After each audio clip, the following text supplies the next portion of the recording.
Sambar appointment order அப்படின்ற மாதிரி எங்கடா இது தமிழ்நாட்டில் மட்டும் அங்கங்கே மழை பெய்யுது, பாண்டிச்சேரி மட்டும் என்ன பாவம் பண்ணிச்சு அப்படின்னு யோசிக்கிற மாதிரியே இருந்துச்சு. இங்கேயும் பேஞ்சுதுங்க. நம்ம வீட்டுக்கு சொல்லாமல் கொள்ளாமல் வரது யார்? நம்ம சொந்தக்காரவங்க தான். ஆமாங்க, எங்கள் சொந்தக்காரவங்களும் டக்குன்னு வந்துட்டாங்க. இதே வந்தாங்க, நம்ம கைவனத்தை காட்டி வாய்க்கு ருசியாக சமைச்சு போட்டுருவோன்னு சொல்லிட்டு சிக்கன் பிரியாணி, சிக்கன் 65, மோட்டாய், ஒயிட் ரைஸ், ரசம் இதெல்லாம் வச்சு அசத்திட்டேங்க.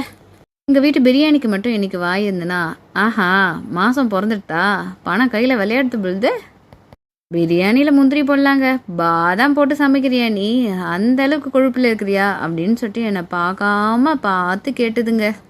வாழ்க்கையில் எல்லா நாளும் பிரியாணி எதிர்பார்க்கக்கூடாதுங்க. ஒரு நாள் பிரியாணி, ஒரு நாள் குஸ்கா, ஒரு நாள் பழைய சாதம், இப்படி தான் லைஃப் நமக்கு போகும். அப்போ தான் நல்லாவும் இருக்கும், சுவாரஸ்யமாகவும் இருக்கும். மீஷோலேருந்து கொரியர் வந்தது எங்கள் சொந்தக்காரவங்க பார்த்துட்டாங்க.